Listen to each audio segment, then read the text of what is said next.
খামারে বেশি মুরগি হওয়ার কারণে কোন মুরগি কোথায় ডিম দিচ্ছে, কোন মুরগি কোথায় ডিম নিয়ে বসে আছে, কোন মুরগি কোথায় ডিম নিয়ে বসে বাচ্চা ফোটানোর জন্য তৈরি হচ্ছে, ঠিক এরকম ঘটনাই ঘটেছে আমার এই ছোট্ট খামারের মধ্যে। আসসালামু আলাইকুম ওয়া রাহমাতুল্লাহ। সবাই কেমন আছেন? দেশ এবং দেশের বাহির থেকে আমার এই মাস্টার ফার্মিং এর সঙ্গে যারা যুক্ত আছেন তাদের সবাইকে জানাই আমার অন্তরস্থল থেকে শুভেচ্ছা। আমার এই ছোট্ট খামারের মুরগিগুলোর মধ্যে এই সুরমা মুরগি আমার সবচেয়ে প্রিয় এবং কাছের। এই সুরমা মুরগিটা আমি খুবই ভালোবাসি। আমার খামারের মধ্যে অনেকগুলো মুরগি আছে, তার মধ্যে এই মুরগিটা সবচেয়ে বেশি ফাজিল। এই মুরগিটার সঙ্গে অন্য কোনো মুরগি লড়াই করেও পারে না। বেশ কয়েকদিন হলো এই মুরগিটাকে খুঁজে পাচ্ছিলাম না। অনেকদিন খোঁজাখুঁজির পরও এই মুরগিটা না পাওয়ার কারণে ভাবছিলাম হয়তো মুরগিটা অন্য কোথাও চলে গেছে বা বাহিরে যদি যেয়ে থাকে তাহলে শিয়াল বা কুকুরে খেয়ে নিয়েছে,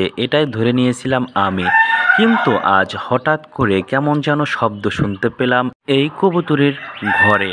কবুতরের ঘরে অবশ্যই কবুতরের বাচ্চাই থাকবে, কবুতরের বাচ্চা শব্দই শুনতে পাবো হয়তো, কিন্তু না, শব্দটা একদমই ভিন্ন, একদমই আলাদা, একদম মুরগির বাচ্চার মতোই শব্দ করতেছে। তাই আমিও আস্তে আস্তে এগিয়ে গেলাম এই কবুতরের ঘরের দিকে। কবুতরের ঘরে আগায়া আমি যা দেখতে পেলাম সত্যি অবাক করার মতো। এটা কেমন কথা, এটা আমি কখনো ভাবতেই পারছি না। অবিশ্বাস্য এক ঘটনা ঘটেছে আমার এই ছোট্ট খামারের মধ্যে। এই মুরগিটা কবুতরের এক ঘরে গিয়ে ডিম নিয়ে বসে বাচ্চা ফুটে বের করে নিয়ে আসছে, আলহামদুলিল্লাহ।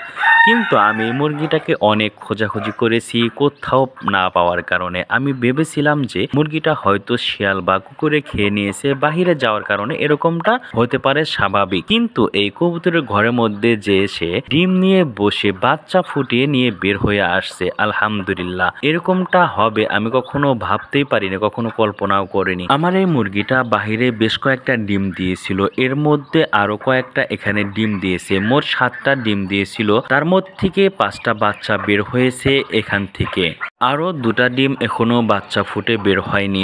ডিম 2টা অবশ্যই ভালো মনে হচ্ছে আমার কাছে, তাই আরেকটা মুরগির নিচে দিয়ে দিলাম, কারণ আরেকটা মুরগি বেশ কয়েকদিন ধরে ডিম নিয়ে বসে আছে। তার নিচে যদি দিয়ে দিই তাহলে হয়তো এই ডিম 2টো থেকে বাচ্চা ফোটার সম্ভাবনা আছে। কবুতরের ঘর থেকে মুরগিটাকে বের করে বাচ্চাগুলোকে একটা খাঁচায় নিয়ে বাইরে নিয়ে আসলাম আমি।